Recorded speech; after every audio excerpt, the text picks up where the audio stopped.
Yo, the enemy's public, I gotta keep my eyes open. Pay attention, stop walking around like you blindfolded. This not the World Cup, but Nasir be kicking knowledge. This the type of information you can never learn in college. It's time to fight back, it's no more trying to play it cool. We got interviews, podcasts, and got the latest news. So sit back and relax, we about to get it started. Earth is a canvas, and guess who's the con artist? They brainwashing us, the system corrupted. You are now rocking with the enemy's public. You are now rocking with the enemy's public. I said you are now rocking with the enemy's public. Hey. A once goal-driven, ambitious Sapphire turns to the street life after the sudden death of her big brother Dre. Dre's best friend Devontae tries to honor his homeboy's last request of looking out for his baby sister. The rebellious Sapphire makes it very difficult for Devontae to carry out his promise. Author Angela King James presents Fire. Get it on Amazon, on paperback, or Kindle.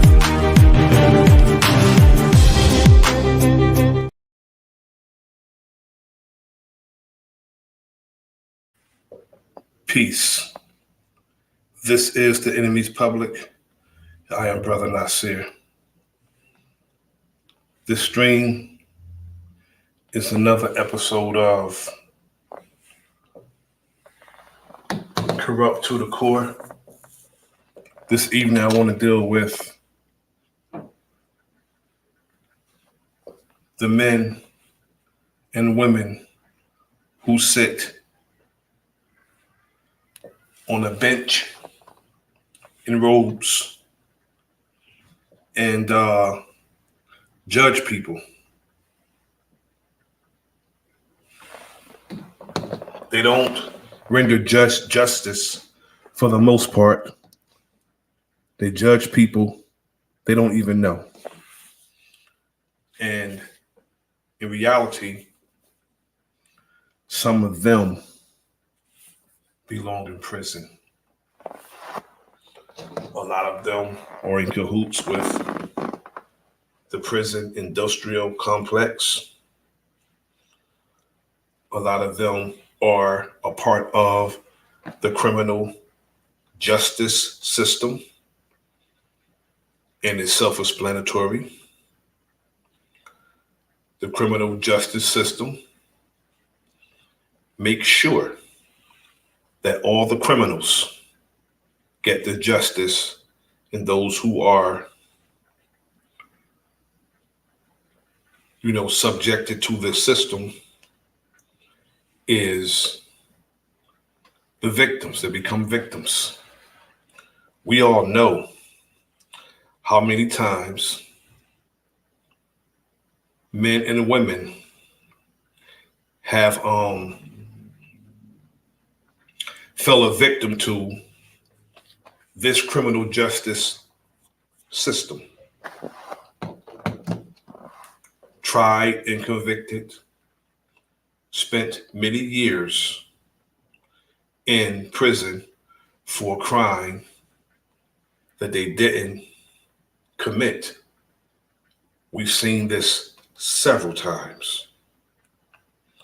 And a lot of times it's because of a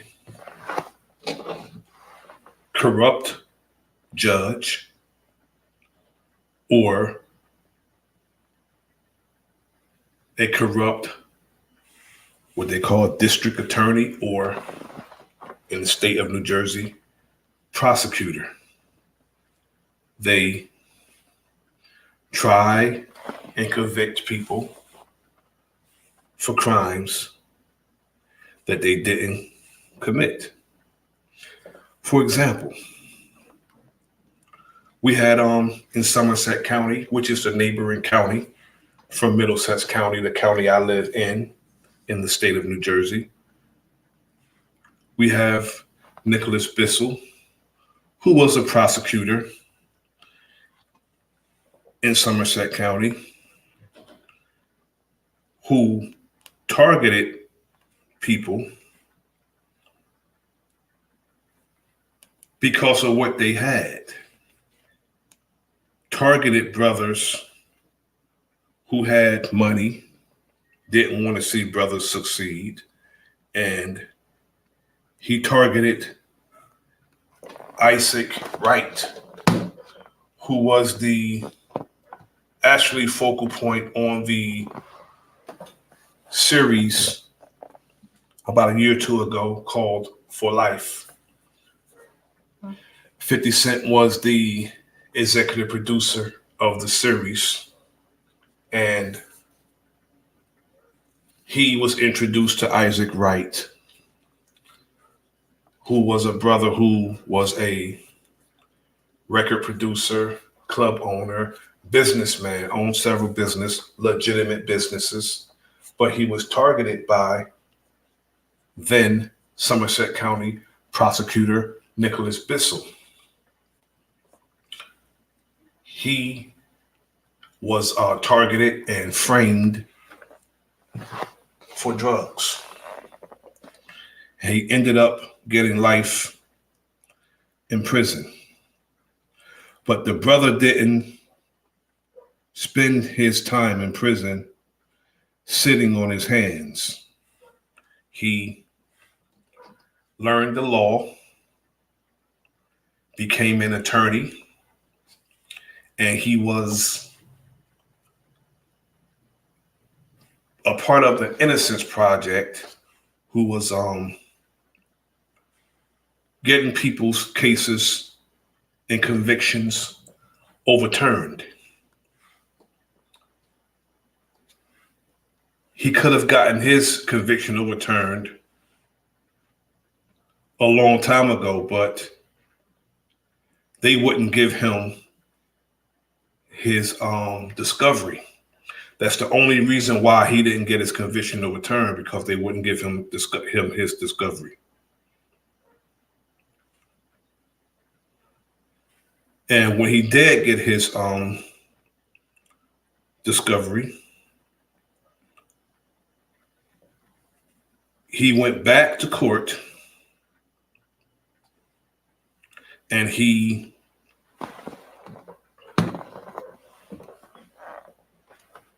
got one of the Franklin Township police officers to confess to the corruption.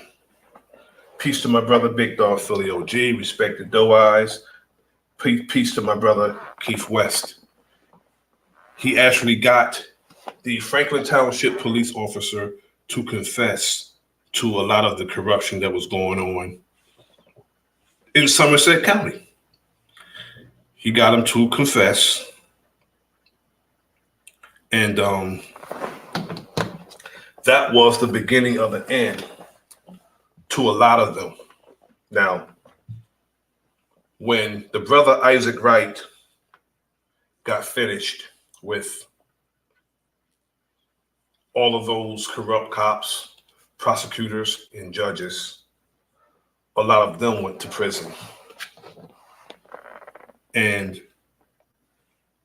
Nicholas Bissell, the coward that he is,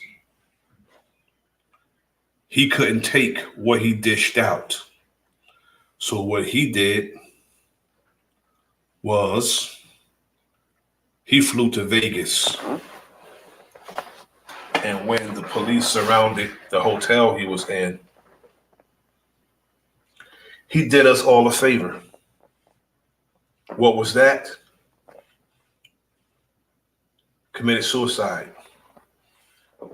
He did us a favor. He went the coward route, but he did us all a favor and committed suicide. Now,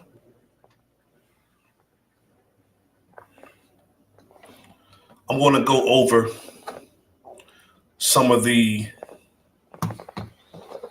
crooked judges and prosecutors around the nation.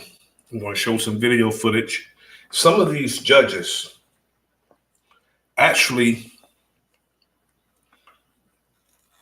put children in jail for profit. They were getting kickbacks. I did a story on this months ago. They were getting kickbacks from the state and from the counties, and they were sending children to jail for little of nothing. And it's sickening that they actually were doing that to these babies, sending children to jail for nothing. And one judge, when they called up to him, male judges and female judges were sending children to jail. And they was getting thousands of dollars for doing that. Salute to my brother, Prophet Levi. Thanks for joining us. They were doing that for profit, and they was getting thousands of dollars per child. And as per the thumbnail that I used, they are looking. There's no such thing as a blind justice. They're peeking under the veil. They're peeking.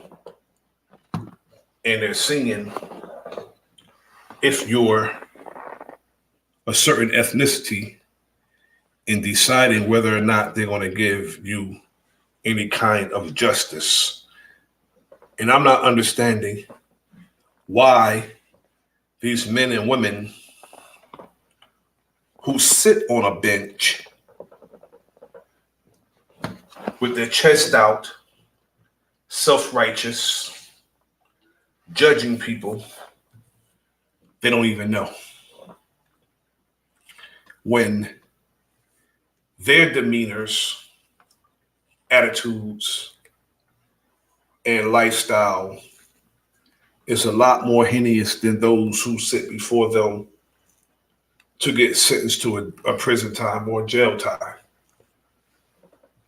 And there's some of the most wicked people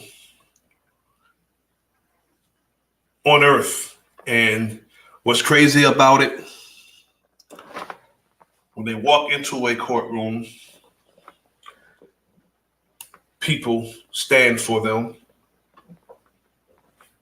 They want to command respect, and they want people to call them Your Honor. That's why, peace to the sister, respect to you, Mom Chula. Respect back to you. Now, they want you to call them Your Honor when you walk into a courtroom. Your Honor. And they do absolutely nothing honorable. Nothing. They abuse their power. And if you have a back and forth with a judge, I refuse to call them justice. If you go back and forth with a judge, they will hold you in contempt. They can put you in jail just for being a man or a woman and voicing your concerns or your opinion that is contrary to his or hers as a judge. That's abuse of power. Now, when, peace to the realist McCoy, salute to you, brother. Now, when Aaron Dean was being sentenced for shooting and killing Tatiana Jefferson through her window at her home, he was being sentenced to jail, to prison. There was a activist in the courtroom, just there merely getting the information so he can go back and give it to the people. The defense for the wicked demon that killed the sister, shooting indiscriminately, recklessly into her home. Now, they got a call initially for a welfare check. Instead of them going to the front door that was open. The reason why the neighbor called, because the door was open. They don't go to the door. This nitwit is all in her backyard, all in her yard. So they're in Texas. She goes to the window and he shoots her on sight. Show me your hands, bang, bang. In her yard. Shoots and kill her. But while he's being sentenced, a activist is there. But the defense for Aaron Dean conspired against the activists. And the judge, the wicked, crooked, dirty bastard of a judge, got in cahoots with the defense. Now, my sentiment is you are supposed to be hard, you're supposed to have harsh words for a murderer, regardless of who that person is, especially if that person is law enforcement. You should have harsh words for anyone who recklessly and mercilessly kills somebody. Not being like the judge in Dallas hugging Amy Geiger when she murdered the brother in his own goddamn apartment. The judge gave more love to the cop, the bailiff, the black bailiff brushing the girl's hair. The bailiff brushing the girl's hair. The judge came down off the stand, didn't show the family no love, that their brother and son was murdered, went and hugged the damn cop that was going to jail. That's just how wicked and corrupt to the core this damn system is. Peace to the brother Talk Your Talk Media. Thanks for coming through. That's how sick and corrupt this system is. But back to Aaron Dean. It was an activist in the courtroom. And the judge and the defense for Aaron Dean, the cop who was going to jail for killing Tatiana Jefferson, a judge wanted to swear him in as a witness. He says, I'm not a witness. The judge wanted to swear him in, so he had to leave out the courtroom, but they'll never call him to testify. How are you swearing somebody in as a witness at a damn sentencing? At a sentencing, they wanted to swear him in so he couldn't be in the courtroom until they called him, but never call him just so he won't be there. That's crooked and that's wicked. That's how crooked and wicked this system is. And it's a criminal justice system. Self-explanatory. The state-sponsored criminals get the justice. Peace to G9 Easy. It's corrupt to the core. It's a prison industrial complex. It's complexities in this industry. That's what it is. A prison industrial complex. It's an industry and they want to make money. And the people in these prisons are a commodity.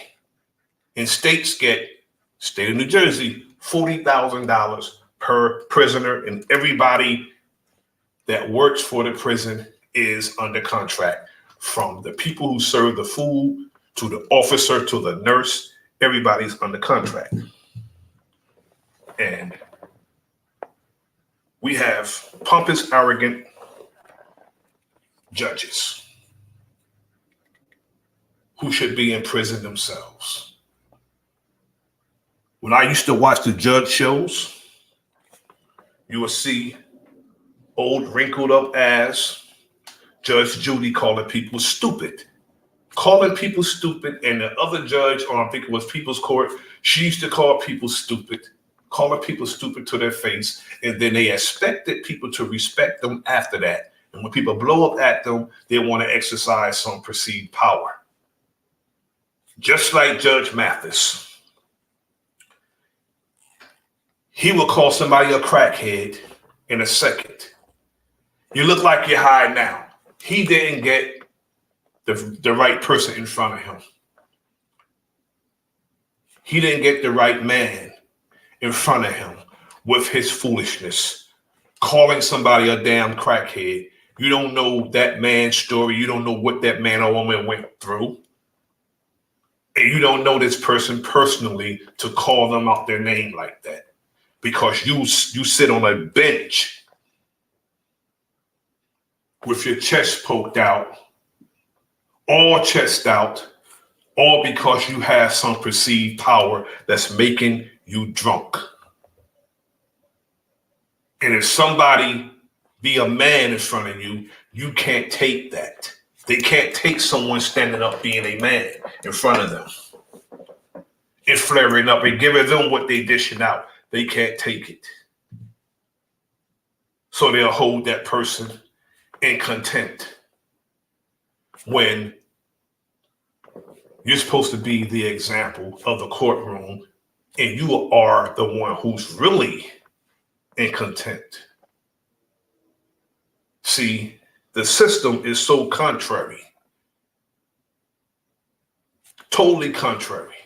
It's an industry, and it's self-explanatory when it's called the criminal justice system. It's a system. Everything is systematic. That's why I tell people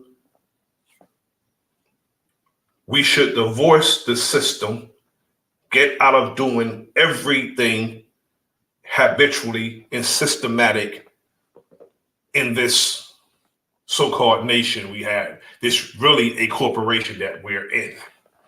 Now I'm going to show a few videos of examples of wicked, crooked ass judges.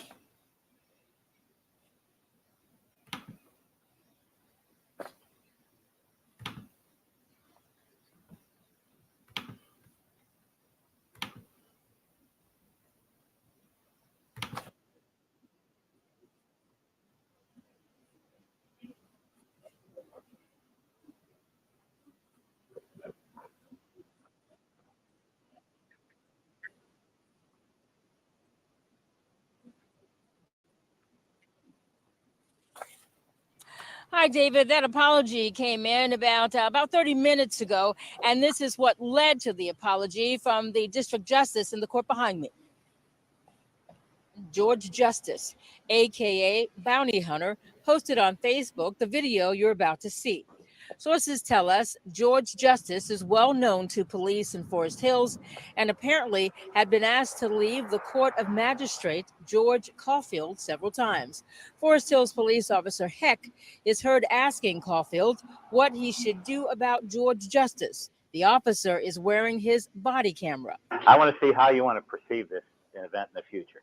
See, in my world, you know, if you're in a private residence, it's easy. You'll convey that he's to leave. He's not welcome here. He's not here in business. And then we actually communicate it. And it usually doesn't happen, but it usually starts to move in that defiance thing, you know, right. Defiance section of criminal trespass. That's how I perceive it when it starts to become like this foolishness. Mm-hmm. So I don't know how you think of it here. In the video, the magistrate tells the officer twice to shoot George Justice. In a statement this afternoon, Magistrate Caulfield says, quote, "I would like to acknowledge that the statements I made in the video were inappropriate. It was certainly not my intention for these statements." In other words, I am so sorry that I got caught. To be taken seriously, and I deeply regret any harm that this has caused. End of quote.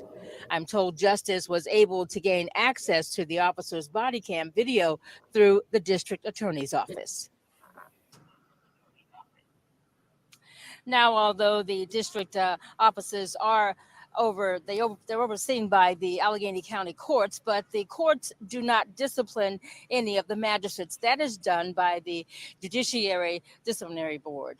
We don't know if the magistrate here will be disciplined or not. We're waiting to get word on that. Reporting live in Forest Hills, Brenda Waters, KDKA TV News. Another example coming up, a judge arrested for bribery.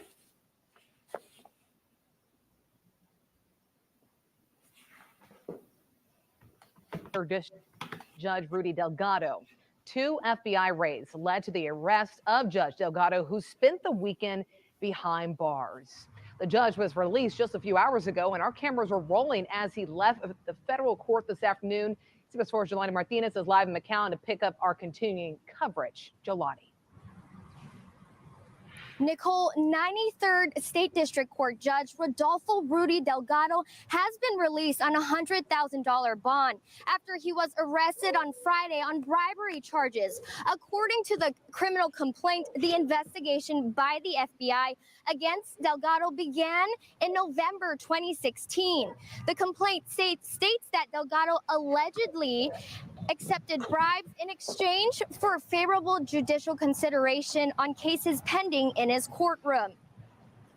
The FBI used a confidential informant, a Texas attorney who confessed of bribing Delgado all the way back to 2008. The complaint goes on to state that on January 17th this year, the FBI set up an undercover investigation where the confidential source was equipped with audio and video recording devices. The FBI recorded a phone call where the source made plans to meet Delgado at a restaurant. When meeting up with Delgado, the source stated that he or she had cash for him and in exchange needed Delgado's help on a case where a client had a pending motion to revoke. According to the criminal complaint, Delgado allegedly acknowledged and accepted the money. On the following day, according to the complaint, Delgado placed the confidential source's client on bond. Outside the federal courthouse this afternoon, when asked if he would return to the bench, Delgado said, I don't know how to answer that, as there are other authorities that may have a say in that as well. According to the criminal complaint, the FBI says that they believe Delgado was trying to cover up the bribe after he contacted the source about a week later, stating that the campaign contributions needed to be by check. Outside the federal courthouse in McAllen with complete Valley coverage, Jelani Martinez, CBS 4 Valley at 6. Now I'm going to go to another video where a judge gets banned for life. I just say get rid of most of them. And the police. Next, we're in La Plata, Maryland for a jury selection. 25-year-old Delvon King is representing himself today on weapons charges after he was caught carrying a regulated firearm during a traffic stop. Just 3 months earlier, King was appearing at a preliminary hearing for the charges when he fled the courtroom and temporarily eluded police. Because of the fleeing incident, King is required to wear a remote control stun cuff on his leg while appearing in court. And now, as he reads this is like a cattle prod for a human being that keeps them from going a certain distance. It shocks them just like a damn animal. I tell you, this system is wicked as hell. Prepared argument. Stop. There seems to be another problem. At the bench is 72-year-old Robert Naley. The judge retired the previous year, but was called back part-time to hear cases. He looks like a wicked damn demon who wouldn't treat people fairly. This hearing got off to a rocky start when King claimed to be a Moorish American, an offshoot of the anti-government sovereign citizen movement, and insisted his true name was not Delvon King. Now, as Judge Naley explains the jury selection process, King continues reading from his prepared argument, which questions the court's jurisdiction over him. Stop. Mr. Sheriff, do it. Use it. See, this is right. This is what I'm telling some of our people. I mean, I understand this. This is not who we are, but this is what I'm trying to tell my people. That Peace to T. Wriggles. Thanks for coming through, good brother. Now, this is what I'm trying to tell our people. Unless we come together in strength, demand and command respect, when we stand before a judge and before our open and consistent enemy and start telling them who we are, they are going to disrespect us just like this brother's being disrespected in this court. This man was just merely speaking, and the judge told the sheriff deputy, the bailiff, to do it because he wouldn't be quiet. The judge told the bailiff to shock him. Salute to my brother Anthony Lowe. For merely words, this is happening. All right, I'm going to take 5. Don't when it calms down, and I'll be back. Yes, sir. 5 minutes. In case you missed that, after King refuses to stop speaking, Stop. Judge Naley orders the courtroom deputy to activate the stun cuff on King's leg. Mr. Sheriff, do it. Use it. The deputy calmly approaches King, who doesn't appear to see him, and slides his chair out of the way. And this sheriff, like the jackass robot that he is, would do it because the judge said it. Why would you do that because the judge said it when you know it's unlawful and there's no reason to do it? You're dealing with a non-violent man who's not doing anything but speaking, and you are committing violence on him. And what's crazy about that, in front of a judge, ordered by a judge. While King writhes in pain on the courtroom floor, Judge Naley decides to exit the courtroom and take a short break. Thanks for coming through, Sonia Whitney. Peace. Respect. Following the brief recess, Judge Naley resumed the hearing, and King continued representing himself. He later agreed to probation before judgment, meaning in his case, he was sentenced to 2 years in jail on the weapons charge, most of which he'd already served, and in return, no actual conviction would be added to his record. The same cannot. But the gun, he's in court for a legal gun. A legal gun. The gun he was in court for was legal. Be said for Judge Robert Naley. After the courtroom video was made public, the Maryland Court of Appeals immediately rescinded Naley's ability to hear cases. All right. He would also later be charged with a misdemeanor civil rights violation, to which he pleaded guilty, and was sentenced to a year probation, ordered to take a year probation when he ordered violence on someone in the courtroom, anger management, and a $5,000 fine. He should be in prison. Anger management classes and pay a $5,000 fine. Following his sentence, Robert Naley was banned from the bench for life. Thanks for being a fan of Court Cam. Subscribe to A&E to never miss a new video and catch. Now we're going to the next video. I have several examples. Michael Popak, Legal AF. You know what I would like from Sam Alito, Supreme Court Justice? I would like less editorial pieces with the Washington Post, less speeches abroad where he didn't think journalists from America would hear him. I would like less rejection of ethics rules and more ethics. And we have another example now with ProPublica having just published an investigative report, one that Sam Alito tried to get out in front of by publishing first in the Wall Street Journal a denouncement, a renunciation of the ProPublica investigative reporting, but it is pretty compelling. Shout out to the reporters Justin Elliott, Josh Kaplan, Alex Merzeski, who've come up with new evidence that Sam Alito has gotten into bed with Paul Singer. Paul Singer, if you didn't know, is the head founder of Elliott Management. Elliott Management is an activist hedge fund that trades in distressed properties and governments and countries and tries to take advantage of those bankrupt companies. For example, for those that like to read books, Elliott Management owns Barnes and Noble. Paul Singer is also a founder of the Manhattan Institute, a leading right-wing conservative think tank that frequently writes amicus briefs. Those are friends of the court briefs into the Supreme Court to try to influence policy and decision-making by the Supreme Court. For example, Manhattan Institute, supported by Elliott Management's Paul Singer, sent in 15 amicus briefs this year for business before the court, including Sam Alito, this term alone.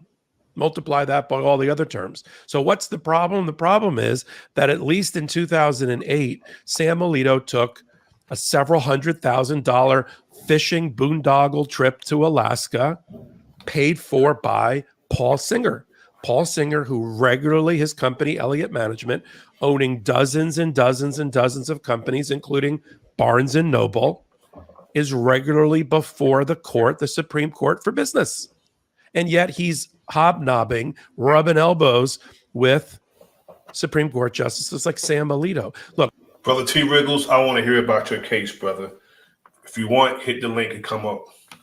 This is the storyline. The storyline is right-wing MAGA donors have unparalleled access to the U.S. Supreme Court's right wing in a way there is no analog or counterpart on the Democratic side. There are Democratic billionaires. They just don't try to curry favor with the Supreme Court justices of which they are politically or ideologically aligned. And those justices, like the three that are on the liberal wing or the Democratic wing, don't do it. Don't violate their ethics, even if it's not technically an ethical violation because there's no ethics rules. I could never call these people a justice. I can never call them that because these are the same people who reject laws or bills that would have laws to protect us. So I can never call them a justice. That the Supreme Court has subjected themselves to. There are still federal disclosure requirements that require you to list lavish presents and gifts given to you. So what did Alito do? We know the facts. The facts are he flew on a private jet round trip owned by Paul Singerman. Would have cost him $200,000 if he round trip if he had chartered that plane himself to the remote parts of Alaska. I've been to Alaska. I went on a cruise ship with like 4,000 other people. I didn't get a round trip seat on Paul Singer's private G5 or whatever he's flying these days to get there. And then he spent a week or two fishing. And at night, private chefs cooked up, and I'm not making this up. This is from emails and receipts that have been seen by ProPublica. Kobe beef, crab legs, $1,000 bottles of wine. Right. Exactly what you would picture in your mind when a Supreme Court justice like Alito has a fishing trip with somebody like Paul Singer who's trying to curry favor. And it's not like Paul Singer doesn't regularly have business in front of the Supreme Court. And I will tell you here, in case you're scratching your head, not one time did Sam Alito recuse or disqualify himself from hearing a matter that involved one of Paul Singer's companies. Look, when a company like Elliott Management, a hedge fund, Berkshire Hathaway, owned by Warren Buffett, they own dozens and dozens, hundreds and hundreds of companies, but they have to list all of their companies and affiliates on disclosure forms at the Supreme Court so that Supreme Court justices can see if they have a conflict. So for Alito to come out in the Wall Street Journal today and say, had no idea that Elliott Management had a huge stake against the country of Argentina when I ruled 7-1, or I think it was 7-2, in favor of Paul Singer's company against Argentina, and these judges are bought and sold.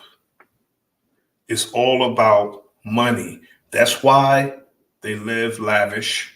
That's why they're able to go on these lavish vacations, drive these lavish cars, live in these homes, is because it's not about them just working their job and getting their salary. These judges get like filthy rich by sitting on a bench, handing out sentences and changing people's lives drastically. And if a judge come to work in a bad mood, that judge can affect anybody's life in a negative manner, all because of the mood that judge is in. Realized in that alone $2.4 billion. Peace to the perfect pure TM. Yes, you heard it right. The guy that Sam Alito went and hobnobbed with, $1,000 bottles of wine, $200,000 private planes, round trip ticket equivalent. He ruled in his favor 7-1 when Elliot's hedge fund sued the country of Argentina, I would imagine under distressed debt, because Argentina's inflation rate and its economy is always in ruins. And hedge funds like Elliot come in to try to take advantage of that and play arbitrage, buying low, selling high, pumping and dumping where they can.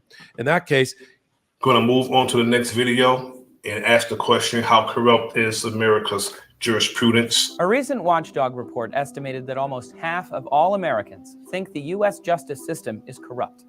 It is also approximated that over 2.5 million individual bribes are paid within the judicial system each year. So what's going on? Why are America's judges so corrupt? In the early 2000s, 2 Pennsylvania judges sent thousands of children to a juvenile detention center in exchange for financial kickbacks from detention center operators. This Kids for Cash scandal resulted in long prison sentences for the guilty parties and raised the issue of judicial corruption. Judges occupy a particularly privileged status within the judicial branch. Although federal judges and Supreme Court justices have lifelong terms, in many states, judges must still run for re-election. While elections are supposed to hold local judges accountable to their constituents, it can often create conflicts of interest, just as it does with politicians. In the United States, you don't have to have a upstanding record. You don't have to be a good person to actually sit before the people and judge people or call yourself a justice. Now, Donald Trump, I'm not going to say that Biden is any good, because he's not. He's no good. Donald Trump is equally as no good as he is. Now, he nominated Judge Kavanaugh to not only be a Supreme Court justice, but to head the Supreme Court justice while he had sexual assault charges against him. One 2004 case, an Illinois judge won an appointment to the High Court, partially thanks to financial support from a large insurance agency. Suspiciously, the judge later voted to overturn a $1 billion lawsuit against that agency. Peace to my good brother, leading Smoke to a Signal. federal investigation of the circumstances. As judges are usually unopposed in their rulings, they hold the power to make dishonest judgments for financial gain, as in the Kids for Cash scandal. In a 2013 case, a Texas state judge was convicted of receiving more than $250,000 in bribes and kickbacks in exchange for favorable rulings. Some judgments were even sold for as little as $300 apiece. Judges with tenure and lifelong terms also pose a problem because they are... Can you imagine that? $300+ per sentence. They were sentencing children to jail for profit. Not that they committed crimes. They could have went in there for disobeying their parent. They could have went in there for something that happened in school, but they went before a judge, and the judge sentenced them to jail for profit. And they changed children's lives and sent them to jail, and that can affect them for the rest of their life. And it also can change their dynamic as an adult and a young adult in their direction. Because a lot of times, if you send a child to jail, they learn criminality in jail. Are essentially incontrovertible. Alabama Supreme Court Justice Roy Moore has more than once defied popular higher court rulings because of his own religious bias. Most recently, he ordered state officials to refuse marriage licenses to gay couples. Few penalties have been levied against Moore for his actions, though. In 2015, the Southern Poverty Law Center officially filed an ethical complaint. The American judicial system plays one of the most important regulatory roles in society. While an overwhelming majority of judges play by the rules, the lack of oversight and accountability leave the door wide open for corruption. Although a few government organizations like the Public Integrity Section study public officials, the investigation and prosecution of judges is a highly sensitive issue. Watchdog groups and media reports indicate that corruption is clearly present within the judicial system, but prosecution is difficult when those in question are the ones interpreting the law. While corrupt judges can fortunately be voted out if they are local, Supreme Court judges are here to stay for life, whether we love them or hate them. To find out why, watch our video here. What's the logic behind lifetime appointments? Well, the framers wanted judges to be as nonpartisan as possible by removing their need to run for re-election on various political platforms every few years. Federal judges are expected to be impartial in their court decisions in order to uphold the law. Thanks for watching Test Tube News today. Please remember to like and subscribe for more videos, and we'll see you next time. My brother, T. Wriggles, how you doing? I'm good, brother. Can you hear me? I can hear you loud and clear. Thanks for coming up, brother. Thanks for joining me. Oh, yeah, man. You know, when we speak about this courtroom, you know, we have to understand the double language that has been spoken here. Indeed. You know, and if we don't understand that this double language spoken, this is where the confusion lies with people. You feel me? And I'll start off with just a quick, and I'm gonna make it really short, enemies public. You know what I mean? Where my awakening happened, you know, I don't even know how old I am. I'm in my 40s, right? But 20 years ago, okay. Right? 20 years ago, I'm sitting in court, right, for some type of ticket, whatever.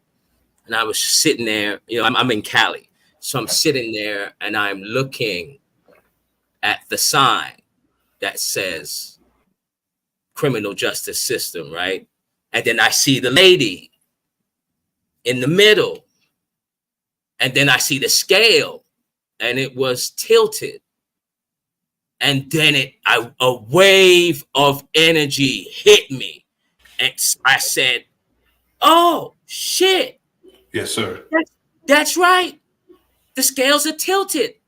I'm not going to get a fair trial in here. Right? And then I looked at the words. It said criminal justice system. And then another wave of energy hit me. And I was just like, oh, they're not lying. Exactly. Peace to my brother, Bro, Flat Power God. Go ahead, good brother. You know what I'm saying? It was like, that's right. It's not called the fair. It's not called the righteous. And it's not called the divine justice system. They're calling it what it is. It's criminal. Yes. And this relieves a lot of karma off of their backs. Exactly. Because by universal law. Yeah, by universal. Say it again. Exactly, brother. I was just saying peace again, Renee. But you're absolutely correct, brother. It's called that for a reason. And like you said, the double and triple talk, brother. Yeah. And see, when we talking about, there was another person that lived in my area, right? You know, I'm in LA, outside of LA. We call this the Valley, right? And then there was a white dude by the name of Jordan Maxwell. I know. Yeah, I'm familiar. Very, very familiar with Jordan Maxwell. He's sharp. Yeah, he spawned me off 20 years ago. He's sharp. I got into Jordan Maxwell back in '93 when he did a video with Anthony Hilder called Millennium 2000. Oh, did you say? Because he's the first one to coin the word the Matrix, and he basically broke down, you know, when he said, "Hey, the courtroom." That's right. Like, what do you do? What do you do when you're on a court? You know what I'm saying? You can play tennis. Yeah, on playing a court. Playing the game. Playing the game. You know what I'm saying? And it's a, and it's a racket. For real. You know what I'm saying? And so I was just like, yo, my mind is being blown at this point. And then he goes, yeah, and then the bench. You know what I'm saying? The bench. So we sit down at the bench. Exactly. And then the judge controls the flow of currency. And I was just like, yo, so this is how they're doing it. It's a game, brother. It's a game because whenever the prosecution and especially a court-appointed lawyer, they go to lunch together when you recess. Yeah. And they discuss the case. They tell the jurors not to discuss it, but they're discussing it and they're making plans. They're making plans because the paid lawyer, a lot of times they would go in and defend you. But these court-appointed lawyers, they're trying to get you to plead. And there's something, and our ancestor Dick Gregory would say, can you prove it beyond a reasonable doubt? Like that phrase right there is a tricky one. This is what was his name that defended O.J. Simpson? What was his name? What's the brother name? Who? Who you talking about? The brother that represented O.J. Simpson. What's his name? The brother with the glasses. Oh God, it's on the tip of my tongue.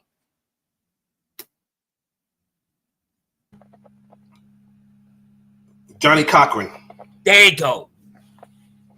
They look. We're in a cold system, and I've accepted it already.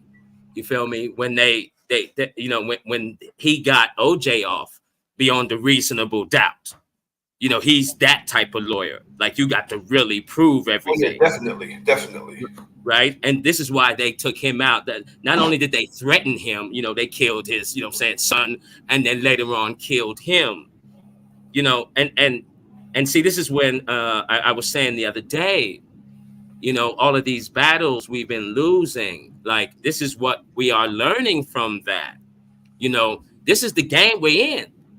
Peace to my brother, Michael Power. Salute to you. Yeah, brother, you're absolutely correct. And I want to ask you, are you familiar with Lionel Tate? Oh, no. His case, Lionel Tate, he's probably about 36 now. Back when he was 13 in Broward County, Florida. Uh-huh. The young brother, he had issues, and he was playing with a little girl, wrestling. He ended up killing her, wrestling in the basement. His mother was a state trooper, Lionel Tate. His mother was a state trooper, and he ended up killing the little girl, and he was convicted of first-degree murder in 1999 for battering death of a six-year-old little girl. And they sentenced him to life in a adult prison at age 13. Wow. And as I said earlier, he learned criminality when he was in jail. He learned it. Yeah. Because if you send a 13-year-old to prison, unless somebody that's responsible, that's in prison, take him under his wing and be like, look, I'm going to protect this young brother. He's 13, he's a child, and I'm not going to have him go back out because the case was overturned eventually a few years later. But by that time, he had became a criminal, and he came out and started robbing and stealing and hitting people over the head and shit. And he ended up, right now he's doing time. He's in Charlotte Correctional Center right now because he got out probably about 16, 17 years old, and he started committing crimes when they should have sent him to a juvenile facility and got the young brother some help, because you can't be in your right mind to be wrestling with, because he was a big kid too, wrestling with a 6-year-old girl doing those moves on her. You're not in your right mind doing that. Yeah. Peace to my brother Big Dog Philly OG. Salute to you, good brother. How you doing?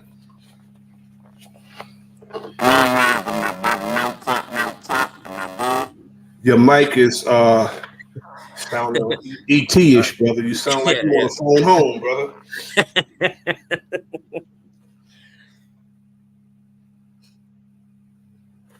Yeah, and I say this, Enemy Public. I wasn't aware of this case, and you know, this is how you know that the system is flawed. It doesn't work for everyone. No, it doesn't. And the ones that have the most money, you're gonna get off. So right there is another, you know, sign that it's not right at all. You know, some people can win, some people can't, and that's not balanced at all. Go ahead, OG. Yes, brother. It's all about your resources. What kind of resources you have? What kind of money you have? That's what it's about. If you don't have money, you're hit, brother. OG, do a mic check again. Mic check. Oh, a lot better, brother. A lot better. A lot better. It's a system, and it's a industry. Anything that's industrial want to generate funds, or it wouldn't be called an industry. Basically, excellent topic. You know, excellent presentation you give, my brother. I love it, man. You know, like you always say, this system isn't broke. It's doing what it's supposed to do. Yes, sir. Yes, sir. You know what I mean? And yes, sir. It's like, man, we need to call all these people out, man. They, you know, it's like how they have anonymity and they're protected, but they're totally corrupt. Yes. You know what I mean? And you brought out some perfect examples. So appreciate you, brother. That's all I had to say for now. I appreciate you coming up, brother, and I appreciate your sentiment, brother. Yeah, you know, we have to constantly be on this to give some awareness to our people. You know, and I'm gonna land right there because I want the brother T. Riggles to continue his spill what he was talking about. Because you know, with the Jordan, how the courts are all in together. But look, you know, when you've got all judges,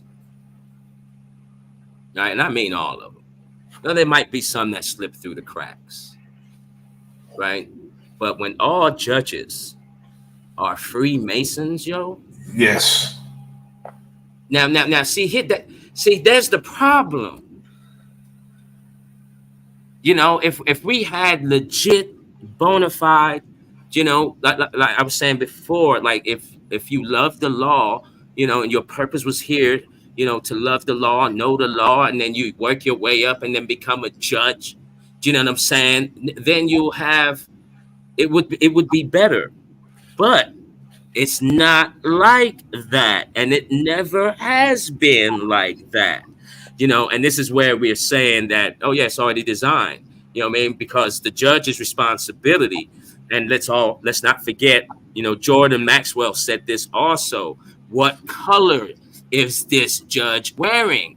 It's all black. Exactly. You know what I'm saying? Witches and warlocks wear all black. Looking like the Grim Reaper without the headpiece. Yeah. And you know, just knowing that, you know, and this is why, brothers, I feel it. I feel our complaint, and I feel like strife, but it's just like we already know. Well, at least I do. You know what I'm Yeah, I saying? was I gonna know. say real quick, brother. You know Yeah. that whole bar association. That's all law. That's all goes over to that British. That I mean, we basically our judicial system and the law system is basically British judicial system. If y'all get what I'm saying. Yeah, it is. You're right. You're right. You're right. Facts. This is origin. This is origin.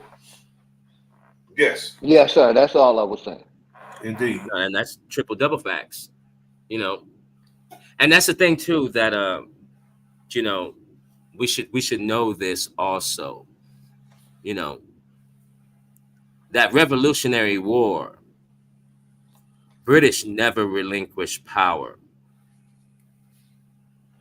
I just want No, everyone to. no, I really want. I can really just want everyone to know that. just base that on certain territories, so you can see that they didn't. You know what I'm saying? Like, and I say this. It's just like, when it happened, right? Now, at that point, England was kind of like ruling the world, and they only sent 8% of their fleet, and this is where America won. Now, if England brought 99% of the fleet over, we would have Parliament right now. But this is how it went. It went, oh, this is what England said. Oh, little brother. You know what I mean? Oh, you've got some balls now, huh? Oh, okay. All right, look, this is what we're gonna do, little brother. This is what we're gonna do. You go ahead and take the land, do what you do, but rest assured that all your high level college institutions will all belong to us. With your Harvard, with your Brown. What is there out there? What else is an Ivy League school? These are the list goes on. These are British names here. Yes. Yeah, they kept the robes and basically took off the wigs. But go ahead. Yeah. Yes, absolutely. They took the wigs off and kept the robes. And it's funny that all presidents and the stockings and stuff. OG. Yeah, they took the stockings off. Yes, Thank sir. God. But they kept the same system. Yes. And so and it's funny that all our presidents come from these Ivy League schools, except for the two. Skull and Bones. Yeah. And the ones that and Jordan Maxwell talked about that too. And it's funny how the two, JFK and Abe Lincoln, and he matched those up. If you look at the similarities, the similarities, it's like identical. If you look into that, you'll see the pattern. Everything's identical. And I sat back and I said, this is 20 years ago now. And I said, holy. It's a whole bunch of like symbolism. It's a whole bunch of rituals go on in those Ivy League colleges, and they come out, and most of them are what's the name of that organization that the Obamas is in? What's the name of that organization they're in? Not the Skull and Bones. There's another one that Michelle Obama is affiliated with because she went to Ivy League schools also. CFR. Council of Foreign Relations. Yes, the CFR. And all of them is affiliated with that. So they come out. Go ahead. Sorry, brother. Go ahead, brother. You got it. Go ahead. Yeah, so it's already like so this is the setup. This is the setup right here. And then we're going to add our black institutions, which is a great thing, it's a good thing. But let me ask you this, enemies public, right? Just to double check. All of these black colleges, are they black owned? Peace in the Groove. No, they're not black owned. They're black exploited, not owned. Now, see, here's Here's where the game, this is the game now. You feel me? Because they set up now a filtering system. They make sure, okay, so you're going to join the fraternities, right? And so we've got specific ones. You know, if you join in this fraternity, you're going to be mostly the engineers. If you're from this a black college right here, you're going to be the doctors and da da da and da da da. And so they Brother filter. Riggles, 1 second, brother. Yes. Why was Second Baptist Church started? I say to control the minds of the people. Because the parishioners wasn't allowed in First Baptist Church. That's why. You know what I mean? And they set those HBCUs up and those black fraternities up because they didn't want them in theirs. Yeah. That's why. And public. Hey, real quick, T. Riggles, the same reason go ahead. they had created their Freemasons because the Masons didn't want them in theirs. Exactly. Peace to Go ahead, my bad, T. Riggles. No doubt. No problem, OJ. But I tell you this much. And so when the filtering system was implemented, and then so when all of the fraternities now go through their pledges and initiations in it, so they're being initiated on a small scale, because now when they go into the real world now, and now they're going to join these Ivy League school tables and all of that, they'll filter right in. And this is what my my freshman English teacher at Cal State Northridge, God bless her soul, she said, do you know your job as a black man? And this really caught my attention because no one's ever told me my actual job. And I sat right, and I sat there and I said, okay, I'm listening. She said, picture a dam. So she said, you got all the water over here. This is where all the water is. And then you have the dam. And then on the other side, it's a little bit of water. And so she broke it down. She said, so the little bit of water, this is success. Where all the water is, this is everyone. And she said, so your job as a black man, you got to bust this dam.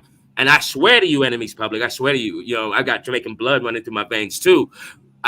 When she said that, that has never left my psyche. I have always thought of how on ways am I going to... K, peace, brother. Salute. You got it, brother. Go ahead. I've thought of all type of ways. How am I going to bust this dam so everyone gets the piece of this success? And, you know what I mean? And so I've been thinking a long time, man. And I can tell you one thing, enemies public, you know what I mean? I'm gonna be honest with you. I'm gonna be real. We family. You know, and I know, I understand brothers how they feel like, you know, you got to match our oppressor and this and that. You know, we got to go to war. We got to fight. And, you know, I don't think that would be the best at that. You know, let them take that. You know, right now, as you saying that, I agree, because on this entire planet, there is nobody more violent than these people that, you know, who run the world. Nobody's more violent, and you don't have weapons that can match their weapons. So why would anybody in their right mind call themselves going, you know, to war violently with anybody on this planet, especially the United States? You're foolish to even try that. But, you know, my sentiment is, I always say, when it comes to any type of combat, only thing I can promise you is I won't start it. But I am a skilled fighter. If you throw your hands up at me, or you come at me any type of way, you better know what you're doing. Know what you're doing, because if you know what you're doing, if you don't know what you're doing, that's not my fault that you don't know what you're doing, because I know what I'm doing. But I would rather it be peace. I would rather it be peace. But the reality of peace is real scary, because it can be peace by war, or it can be peace by peace.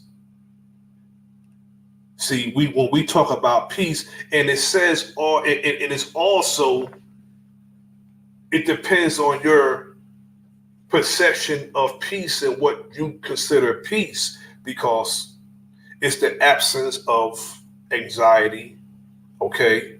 It's the absence of violence, absence of want. All those things is under the umbrella of peace. Yet, peace has to be gained one way or the other. Peace by war or peace by peace. Yet, if we don't come to a table of peace one way, only the other way will work. And you can't get peace unless there is justice. And what is justice? Justice is a reward or a penalty. It depends on what side of that word justice you're on. It's a reward or a penalty. But you can't call yourself making peace if you make a mockery of justice. And this system is corrupt to the core, and it makes a mockery of justice. You got it, brother. Yeah, I was going to say real quick, you know, a story that happened to me. You know, I considered myself, you know, a good, basically, you know, member of society. You know, Yes, I sir. was evicting one of my tenants, and she didn't want to get out. And, you know, they know I had a gun on my hip. She basically said I threatened her life and made a case on me. You know what I mean? I'm first time, like, I'm 49, 50 years old, no criminal record, you know, gun legal, you know what I mean? And now I'm in the mix of the criminal justice system. Yes, sir. And it was like, man, it was like one of the scariest times of my life, because I didn't know if I was going to jail for 20 plus years or what was going to happen, because I did have a gun. And she lied and said I threatened her. I would never threaten another woman. I got a wife. That's what my wife handles. She's my business partner. You know, I would get her to talk to the tenant, you know, the Exactly. female. You know what I mean? And I found myself, like I said, in the judicial system, you know, like I was a common criminal. You know, they didn't care Right, if I brother. was a disabled vet that served this country. They didn't care. They acted like I was a common criminal. Yes, sir. You know, and luckily I had to do what I had to do. I hired a lawyer and I beat the case. But if I didn't, I would probably be locked up now. So, like I said, I watched this judicial system, and like I said, I used to have a little faith in it, but I lost all faith when I seen what it was really about. But that's all I wanted to say. You got it. Yes, sir, brother. I totally agree with you, because they will run you through it, you know, the system. And what's crazy about that is the game of the system, bro. T. Riggles broke it down when he mentioned some of the things that Jordan Maxwell talked about: the racket, the judge, you know, all the elements inside the game. It's a game. They're gonna run you through it.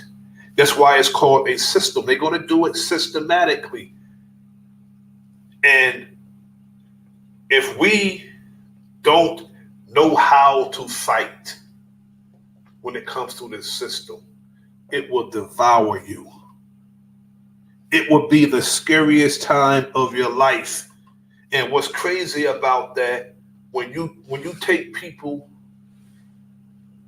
that they know is innocent and still run them through it, that is not innocent until proven guilty. When you run them through that system, that is guilty until you're proven innocent. Now, while I'm on that subject, the criminal justice system is about to turn into the criminal justice system, and they're about to implement some things in certain states that all the way, especially in Illinois, all the way up to second-degree murder, you will get a ticket and sent home in Illinois. Breaking into your house, they'll give them a ticket. Home invasion, kidnapping, you'll get a ticket. All the way up to second-degree murder, you will get a ticket. And then on the other hands, in certain states, you could catch a cat in your house and you startle him, he fall and break his leg, he can sue you. And he's in your house broken in. That's just how corrupt to the core and backwards this so-called justice system is. There are no justices, there are only judges. They sit there pompous and arrogant. They look at you with prejudice. And they always like to use the word without prejudice when they look at you with prejudice. If they don't look at you with prejudice, why would your attorney suggest that you clean up, put a suit on? If you got dreads, cut them off, shave, and all this other foolishness. If nobody's looking at you with prejudice, because the judge is worried about what that jury they picked. They always say a jury of your peers, but those people you look at is not your age. And they don't look like you, most of them. They say a jury of your peers.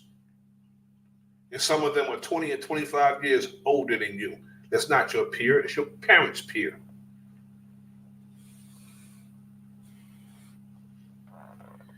But this system, if you're in that net that you talked about, T. Wriggles,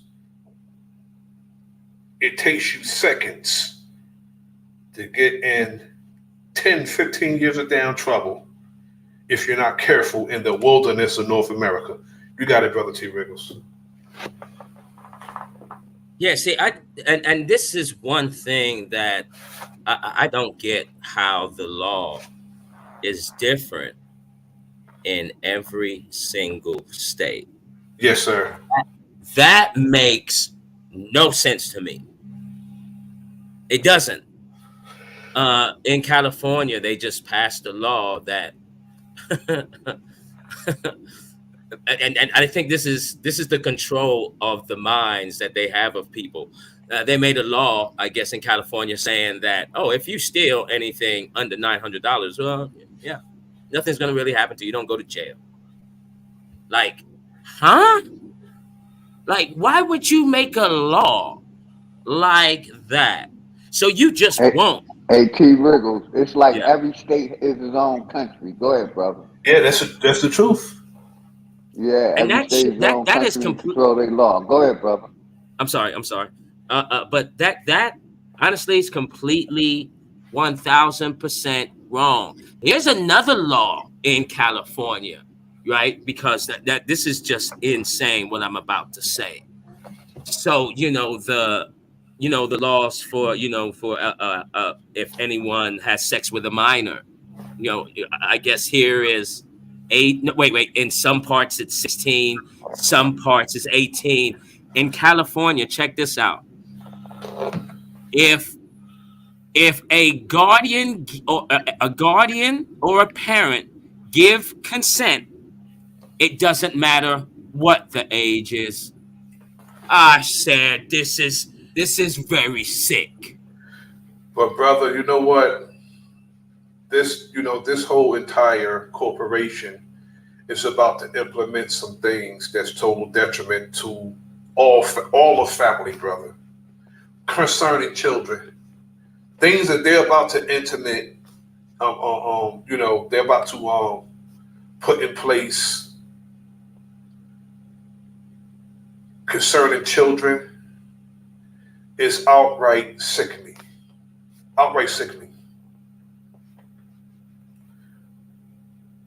And it's like in the state of New Jersey, it was a cardinal who assaulted a youngster 50 years ago.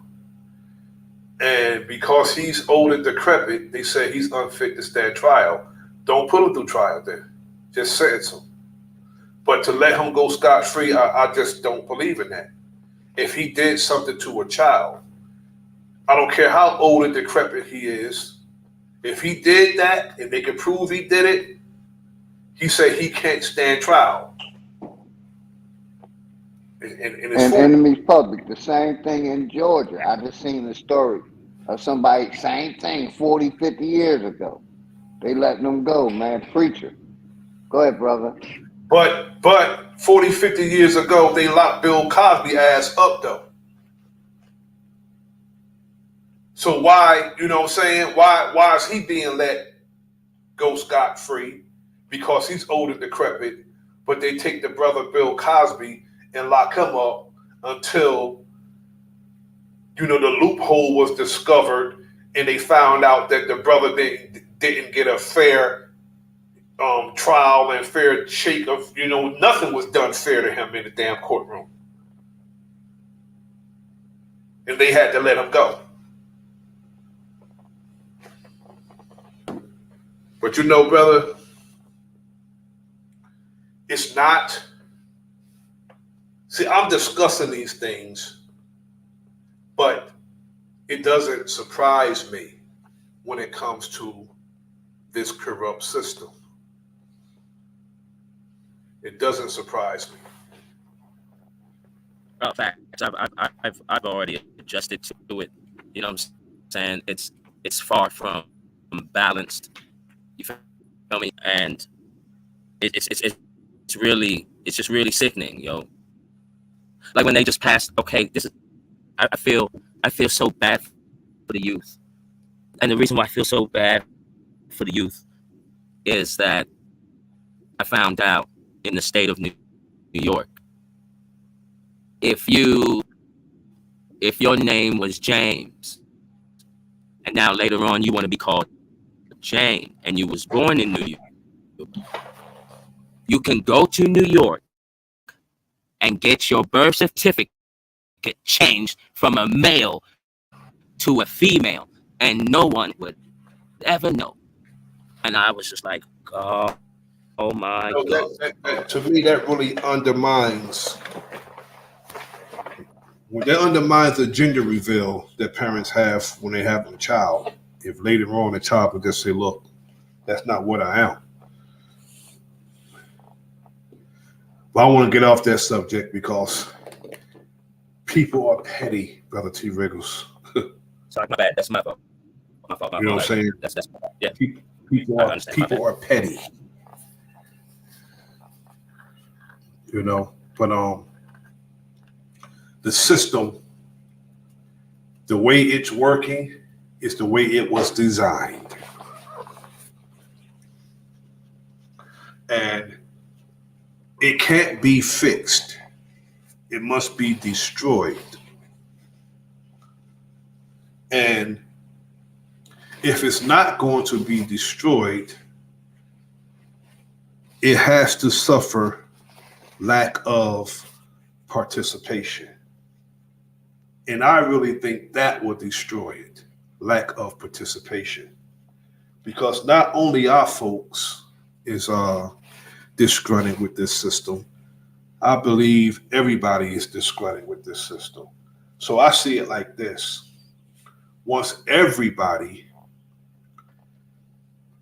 decides that they had enough of this system and decide to come together and act on our own behalf,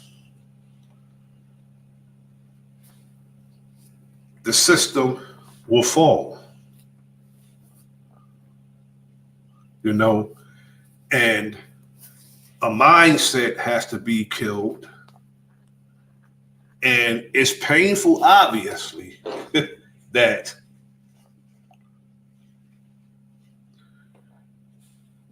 we're going to have to, you know, do things that is not pretty. If you think it's going to be pretty, you're in the, I don't know where you've been for the past. I've been around for almost 60 years. But I know what it's going to be. I know what it's going to be. And I know what it has to be. And locking hands and expecting a benevolent person to come from our open and consistent enemy to do something about his brother's behavior is foolish thinking. If you want somebody to stop doing something to you, you have to stop them. Because there's nobody, come on, just think back before I was here, you know, and if we deal with history, there was nobody benevolent that came and had mercy on us. They looked, shook their head, and kept going and did nothing. All the way up to this day, we had a man sat before us and told us that if we don't vote for him, we're not black. And then he go and pass a law to protect Asians. That's what we deal with. Why? Because we allow ourselves to be used. We allow people to use us, to come before us, to come before us and tell us what we're going to do and tell us that we're not going to give you nothing for doing it. They told us they're not going to do nothing for us. Kamala Harris said we're not going to do nothing for you. Joe Biden said we're not going to do nothing for you. Kamala Harris used a stereotype. She did what I call the Sister Act.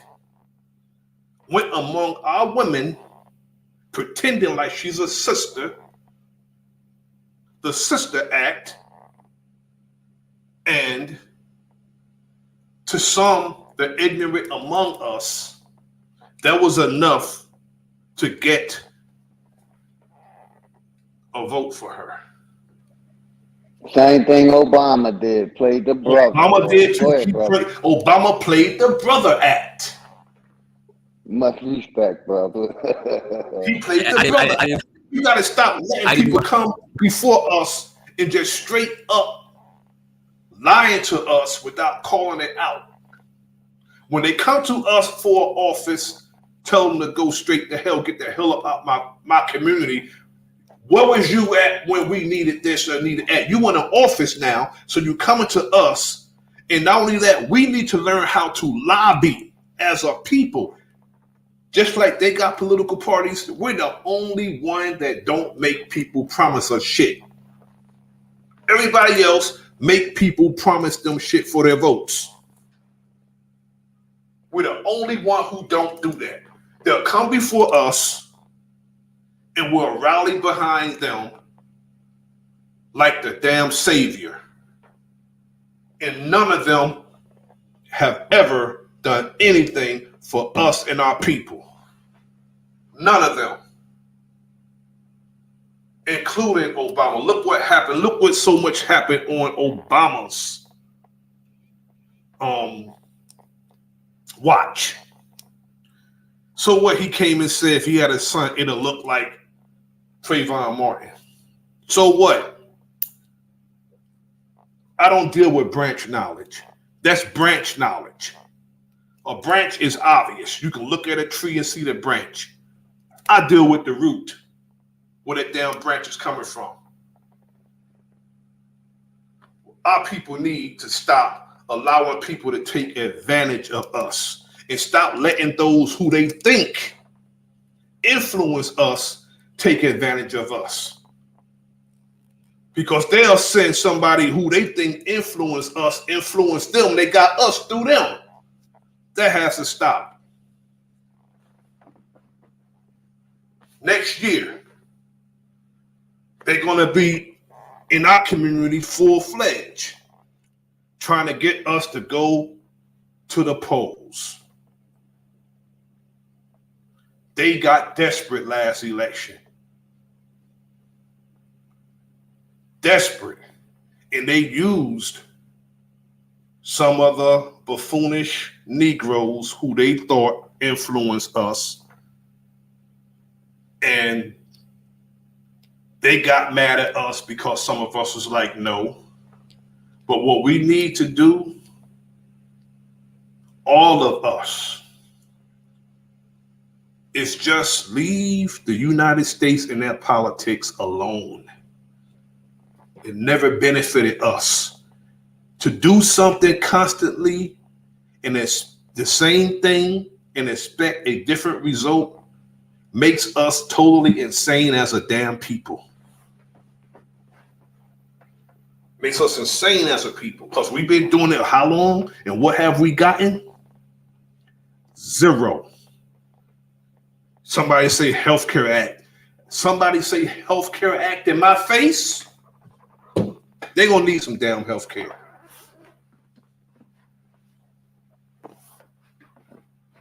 One of the things, enemies public, living in LA, I've seen some things. I've met a lot of brothers, and I feel for all our vets. If you've been in the military, and what I'm about to say, man, it's kind of troubling, man. Like with a young man that shot and killed the man that attacked his mother. That child, he got off free, but I'm so worried about his mental. I know some shooters, and if you know some shooters, I've stared deep in their eyes, man, and that coldness. And then they've told me, when you take a life, that life you took, that comes into your dream state. That it's almost like whoever's life you took, you've binded your kind of like soul or spirit with that individual. And so sometimes when I'm hearing, a couple days ago when we was on that panel, everybody was just arguing. And no, man, what we got to do? We got to fight. We got to fight back. And I was thinking, I said, man, do y'all understand what y'all are saying? I don't agree. I don't agree with taking life. I believe in the preservation of life. Yes. Overall. Yet I don't agree with hugging and saying I love you and I forgive you to somebody who killed my family. I don't agree with that. That I will never agree with. Now, again, I promise you I won't start it. I promise you I won't initiate any type of violence. I won't. Yet, if it occurs and I'm not the aggressor, it's not my fault I could fight better. It's not my fault. You thought you could handle it and you can't handle this 6'4", 260 pounds. You can't, you bit off more than you can chew when you decided to aggress me violently. I don't agree with aggressing someone violently, but it is unnatural to me, unnatural to not fight back when somebody aggress you violently. I would never suggest that we be out here starting violence. I would never suggest that. That's not, because for one, you fight better when you're right. But if somebody aggress you violently, I think I land punches better when I'm right. I win every fight when I'm in the right. Continue. We should be right if we're doing something. And not only that, we shouldn't become what we despise. We shouldn't become that, what we talk about. This wicked enemy, we shouldn't become that, because we'll be no better than them if we become that. But it's unnatural to curl up in a fetal position and just let people do things to you. That's not my belief. But I don't believe in starting no violence either. I don't believe that. But I believe in fighting back wholeheartedly. We'll be eye for eye, tooth for a tooth. We'll be toothless and blind as hell. I can tell you this, enemies public, with what everyone's about to witness soon, shortly, right? That I know what you mean, and brother, I tell you this, man. When my older brother passed away, and when I found out that my brother's wife had a hand in that, and then prior to that, my father passed. I'm gonna tell you right now, enemies public, right? I went into a very, very dark place where I was ready. I was ready. I was ready. When how you say you fight back. I was ready. I was gonna grab the little piece, go over to the house, knock on the door. She's going to answer. Bang! Call the police and say, "Yeah, man, I done did it, man. Come and get me." And whoop, whoop, whoop, and whoop, whoop. But I chose not to, man. And it was 2019, August 24th. It'll be a day I'll never forget. Enemies public. I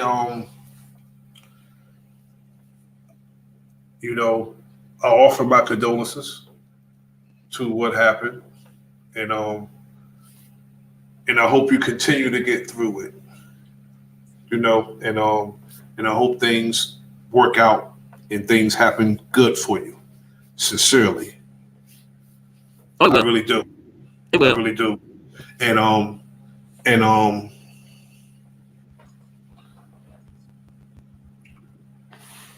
it only proves that what type of person you are.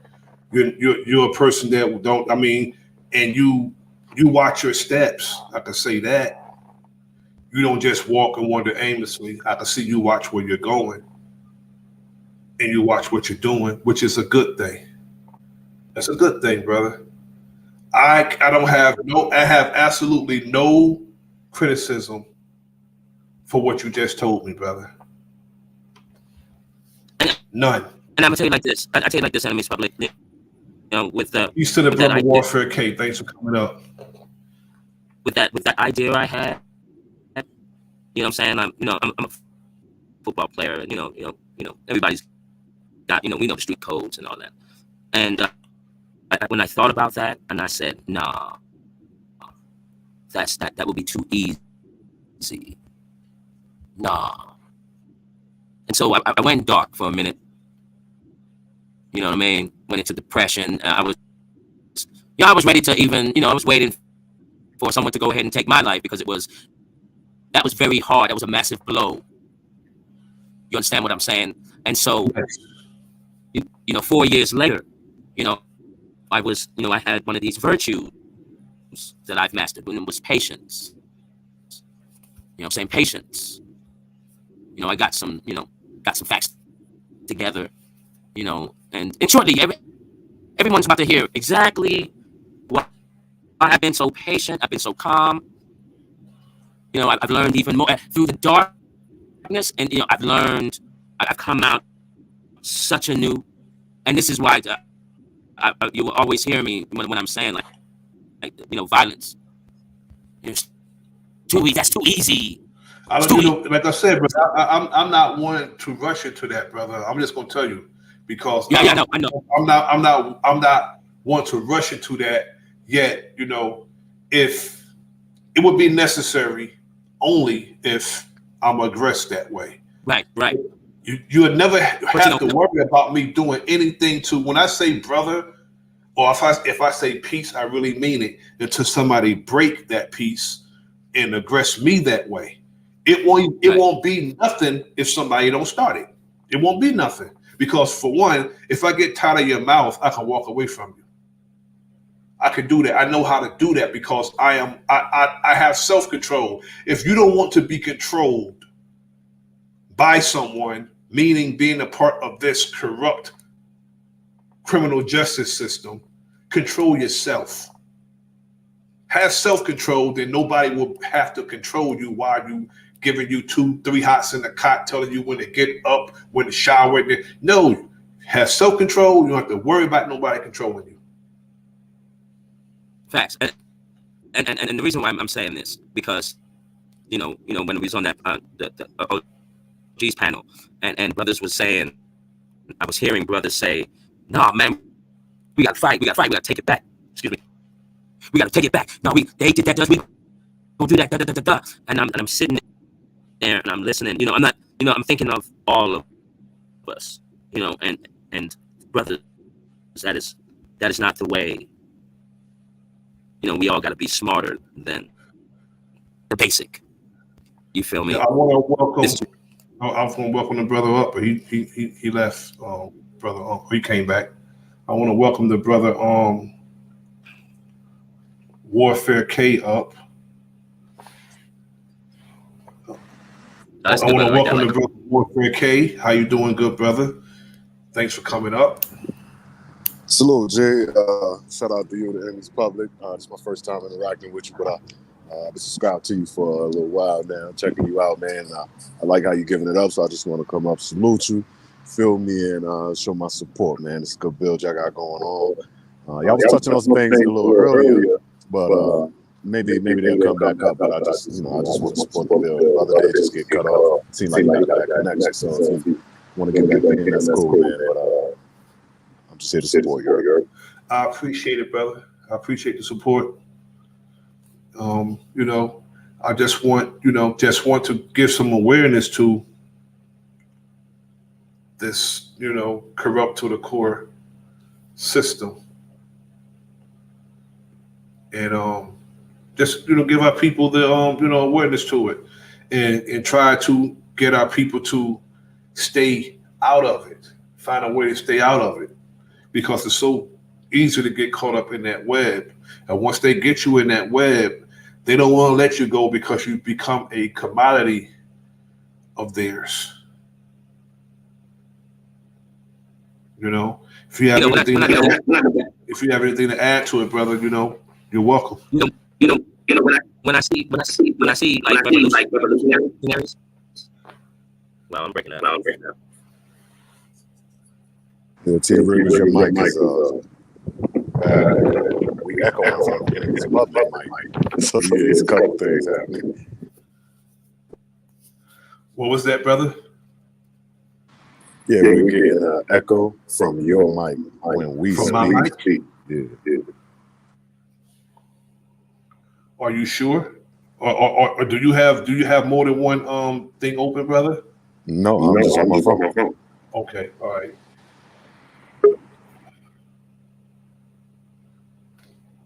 Because I only have one thing open. I mean, maybe the chat can help you out on that. I can see my voice showing a resonance through your bubble when I'm talking louder than mine. You can see it on the screen if you look at the screen. While I'm talking, it's coming through your screen even louder than mine.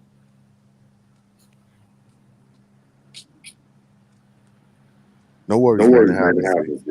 Yeah, I mean, I haven't had an echo. Only time I really had an echo is when if more than one thing, if you keep YouTube open and you're on the StreamYard also, that causes an echo.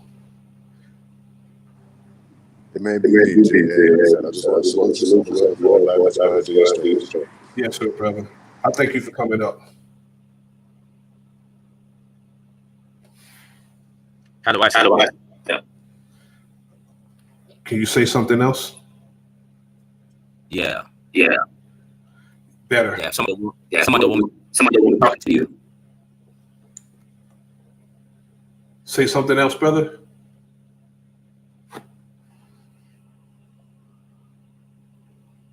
Someone doesn't want me speaking. Well, as long as it's not me, I want you to speak to me. So it don't matter.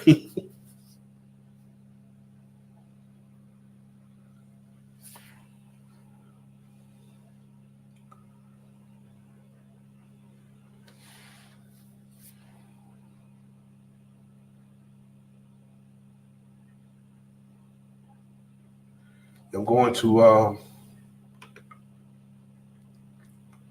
go to this next video and about this power hungry judge. People get perceived power and just get hungry. Right now, a new ABC 15 investigation. They say justice is blind when it comes to seeing how Arizona investigates and disciplines judges. So is the public. We're exposing years of behavior by a judge and her staff, all hidden from you. There's no way for the public to know this. Correct. A whistleblower takes us inside a courtroom with cruel jokes, mocking memes, concerning conflicts, and some things that are just bizarre.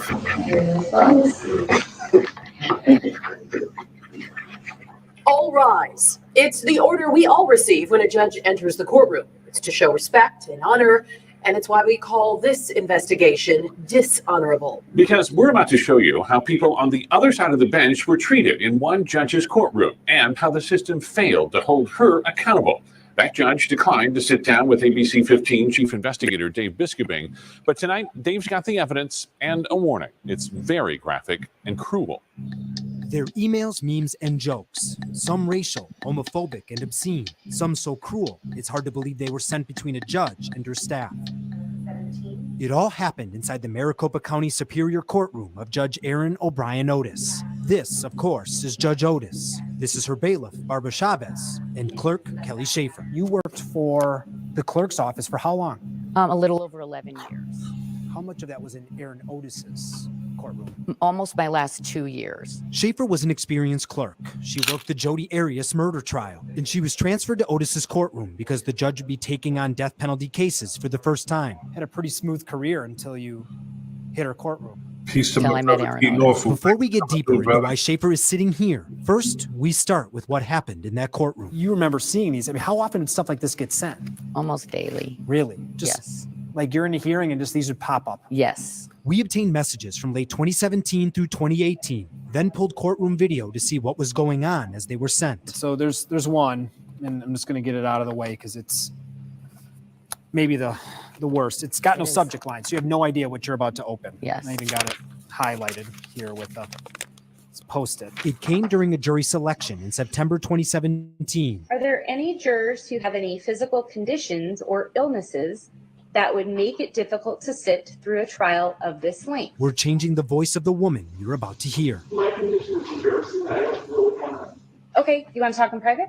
Okay. In the cleared out courtroom, the juror says she has a medical condition that gives her uncontrollable periods. I appreciate you bringing that to our attention. I did not.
division, there was a whole wall. Well, they made like a collage. Oh of- yeah, absolutely. It was a collage on the wall. And then finally the court reporter went out and bought a little photo album book. And we were like, please take them off the wall and put them in your hate book. So they did. They had a hate book. Hate book. A hate book. Is that what they called it? That's what I called it. Okay. But I mean, What else can you call it? I don't know. In a lengthy statement, Otis absolutely refuted the claims about an album of memes and emails. And as for Schaefer, why didn't she just ask for a transfer? They said if I want. Pardon the technical difficulties. I don't know what happened. I got kicked out of the stream, had to come back in and resume from where the video was left off. Pardon the technical difficulties. I wanted to leave, they were going to tell her it was at my request. I was afraid of her. I had a great career there. In early 2019, after almost 2 years, Schaefer finally spilled everything to her bosses in writing. It forced the clerk's office to file a complaint with the Arizona Commission on Judicial Conduct, which oversees and investigates judges. The complaint included info about the same memes and emails, plus other allegations, manipulating judicial performance reviews, inappropriate conversations and interactions with defendants, like clearing a courtroom to throw a birthday party for the son of a 6-time convicted felon before sentencing him. The party had cupcakes and bubbles, and we dug up video to prove it. Is there any point where you look back on it and you just go, oh my God, like I can't believe like I sat in there through all of this. Every day. And I'm ashamed of myself for not coming forward sooner. I live with that every day. You feel guilt for this? Mm-hmm. I always tell my kids, if you watch somebody bullied and you do nothing, you're as bad as the bully. Now, ethics experts told us the evidence we just showed you is unlike anything they've seen. One called it astonishing and horrific for a judge in life and death cases. Another called it childish high school behavior that undermines the public trust. Now, we're outside where the Commission on Judicial Conduct meets, and you might assume that they disciplined Otis. No. After 2 years, they dismissed the complaint. Why? We don't know exactly. Their records are not public, they don't have public meetings, and they declined to provide us with any more information. In this order, the only public document outlining their decision, it says, the Commission found no clear and convincing evidence that the judge had initiated any memes. The Commission considered the judge's remorse, and they warned her about appropriately supervising her judicial staff, including an employee's use of electronic communications. I mean, that's almost passive. It's like she didn't participate, but she did. 100% she did. There were so many times that she would even say to her bailiff, that needs a meme, that deserves a meme. The commission's order does not address the other allegations, and because they dismissed the case, they removed Judge Otis's name from the final public findings. Have you read through this? I have. What do you think about this? No one would have any idea who it. These are the people who are sentencing people to prison and being up on the bench, behaving self-righteous, like they are conducting themselves as a righteous person, and they do this to people who are in their courtroom. Demeaning people, making fun of people, making memes about people, abusing their authority, and just acting like children. Who it was, or what this is, or what it pertains to. Or what even happened. No. Barbara Chavez still works for the court. As for Otis, she joined the bench in 2012, but resigned in 2020. She left in the middle of the judicial investigation to work at the Maricopa County Attorney's Office. Emails show County Attorney Alistair Adele was involved in recruiting Otis. She's now a high-level prosecutor in the Capital Case Division, the unit that handles murder and death penalty cases. What's crazy about that, it's like a demotion. She went from being a judge back to a prosecutor, but she's still in a position that she can affect people's lives and make life-changing decisions. These type of people should not have positions like this. The cases. That's the other thing. She now is on a capital caseload. So she is prosecuting people to put them to death. And I really feel that those prosecutors need to be held to the highest standard. More like prostitutes. And she's the most unethical person I've ever known. Do you think she's been held accountable? No. And Dave, Erin Otis declined to sit down with you for an interview, but what else did she say in that long statement? Well, she began by saying she always tries to act with integrity. And then she added that this was just a very brief. she used the word integrity and her name in the same sentence. Now that's pompous and arrogant. And limited example of her time as a judge. But remember, we showed those emails were sent over at least a 1.5 year period. And now here's a key part of her statement. In retrospect, the situation related to the emails and or memes over email should have been discouraged and stopped. Y'all remember that, Renee? I remember that. I admit that I did not handle that in the best way and have taken full responsibility for it. I have also taken full responsibility for anything I said over email that lacked professional boundaries. Otis also emphasized multiple times the Judicial Commission dismissed the complaint against her. So what's next in the investigation? Well, Steve, there's a lot more we still need to show and to know in all of this. We're going to dig deeper into the lack of transparency with these judicial investigations. We're going to look at how and when the county attorney's office hired Otis. And on Monday, we're going to air a report about that birthday party and allegations of other inappropriate contact with defendants. And just when you thought it couldn't be more despicable, check this out. Earlier this month, Mark Ciavarella, a 61-year-old former judge in Pennsylvania, was sentenced to almost 30 years in prison, literally for selling children for cash. What do I mean? He was accepting money, kickbacks, okay, from private prison companies for incarcerating thousands of adults and children into a facility that was owned by a developer that was giving him kickbacks under the table. Estimates are that he received over $1 million in these kickbacks. And the Pennsylvania Supreme Court actually had to go in, Lewis, and overturn about 4,000 convictions, which he issued over the period of 2003 to 2008, because, hey, he violated the constitutional rights of those juveniles, including the right to legal counsel, the right to intelligently enter a plea, and some of the juveniles he sentenced for kickbacks, ladies and gentlemen, as young as 10 years old, literally selling children to prison, This is just unbelievable. He was convicted of 12 counts, including racketeering, money laundering, mail fraud, and tax evasion. He has to pay back $1.2 million in restitution. And this is, we've talked about private prisons on this show. Oh, yeah. We've talked about the prison industrial complex. And this is evidence that these private prisons are looking for profit by any means necessary. Let's put it all together for a second and step back. We have for-profit prisons which benefit from specific immigration policies, right? So they can collect their daily incarceration fees for detaining undocumented immigrants. They then have big banks, as Christopher Petrella told us when he was on the show, buying stakes in these for-profit prison companies. Big banks are buying stakes in companies like CCR, Corrections Corporation of America, and others. So these are private prisons that has contracts with the states. So then the big banks are making money from the detention of these undocumented immigrants.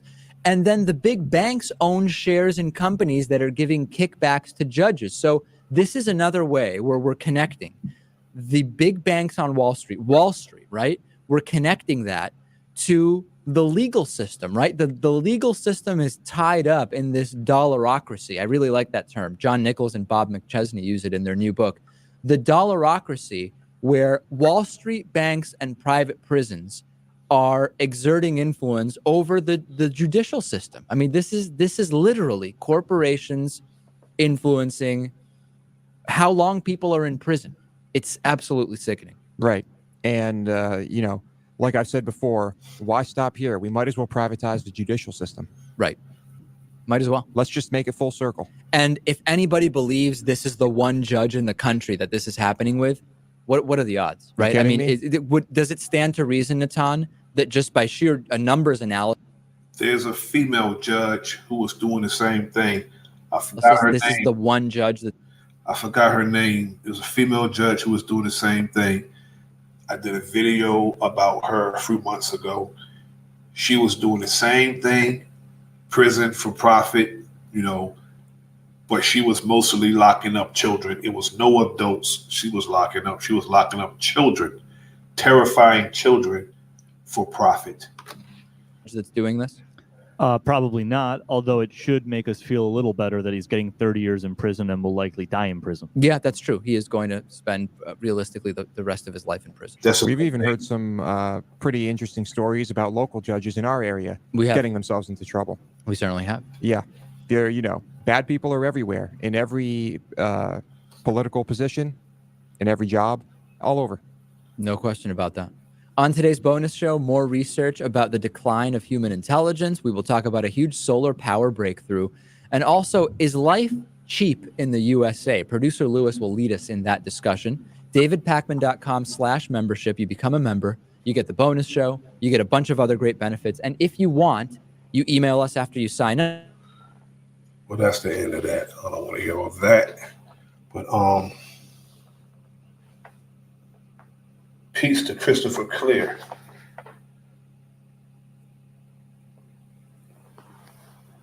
Thanks for joining, brother. I appreciate that.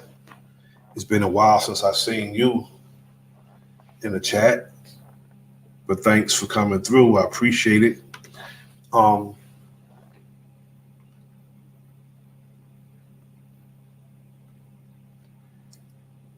It's like looking in the groove, brother. It's like looking in a needle in a haystack when it comes to someone who get perceived power and authority. Oftentimes, most of the time, it makes people corrupt when they get that perceived power and authority. It corrupts them and it makes them drunk with power, and they want to exercise power over people unnecessarily when they don't have to, instead of using that power and authority to say, well, I'm going to do the right thing, when they see people doing the wrong thing, because they would just say, if police officers arrest someone unjustifiably, railroading them, the judge would be in cahoots with the rogue cops, instead of saying, no, we're not doing this to this person. Just like, put it this way, Kyle Rittenhouse, when he shot the people in, I forgot what state it was, Wisconsin. When he shot the people in Wisconsin, he traveled from Illinois to Wisconsin, got a straw man purchase of an AR-15. He ended up killing people. The prosecutor had the evidence on him, but the judge hindered him from presenting the evidence.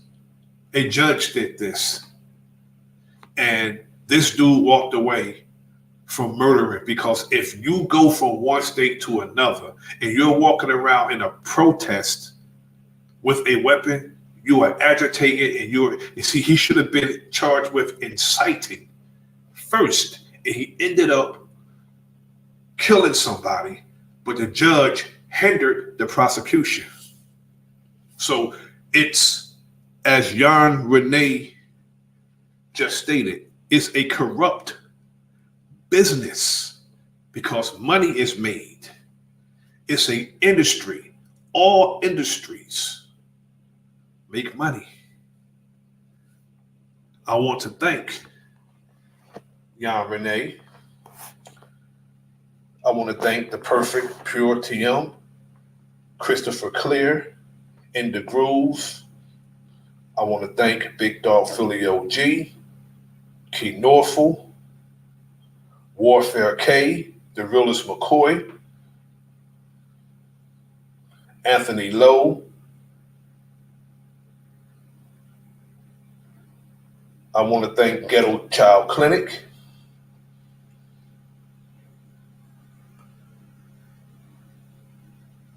I want to thank Brown's Flat Power God, Smoke Signal, Keith West, Marco Power. Thank you all for coming through. Thank everybody for coming through. If I missed you, charge it to my mind, not my heart, because I got kicked out and I'm unable to scroll all the way up the chat now. So if I didn't mention you, I'm just going to cover everyone and say salute to all of the family. And I appreciate everyone's support. I am very grateful for it. This is your brother Nasir. And this is the Enemy's Public. Like, share, subscribe, leave a comment in the comment section. Peace. A once goal-driven, ambitious Sapphire turns to the street life after the sudden death of her big brother Dre. Dre's best friend Devontae tries to honor his homeboy's last request of looking out for his baby sister. The rebellious Sapphire makes it very difficult for Devontae to carry out his promise. Author Angela King James presents Fire. Get it on Amazon, on paperback, or Kindle.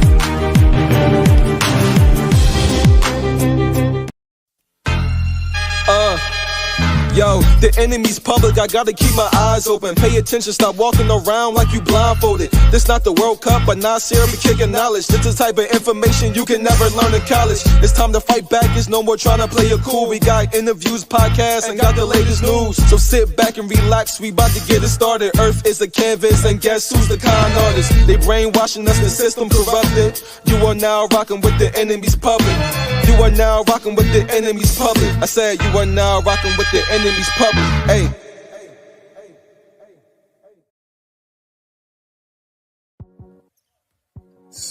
This is the Enemy's Public. I am Brother Nasir, showing off the Enemy's Public merchandise that my wife made me for Father's Day. We are the Enemy's Public shorts with the TEP and the crosshairs. And we also have the Enemy's Public t-shirt with the TEP with Brother Nasir, the Enemy's Public on the sleeve, and we have a YouTube logo on the bottom, letting people know that I'm on YouTube. And if they want to get to my channel, all they have to do is that if they have a scanner on their phone, is come and scan the barcode on their phone, and then you can go directly to my YouTube channel just by scanning the barcode on my t-shirt. That way, instead of people not being able to find my channel, they could find my channel just by scanning the barcode. It's fly. Instead of people trying to find me in the algorithm, they can find me directly just by scanning the barcode. This is the Enemy's Public. I am Brother Nasir. Like, share, subscribe, leave a comment in the comment section. Peace. A once goal-driven, ambitious Sapphire turns to the street life after the sudden death of her big brother Dre. Dre's best friend Devontae tries to honor his homeboy's last request of looking out for his baby sister. The rebellious Sapphire makes it very difficult for Devontae to carry out his promise. Author Angela King James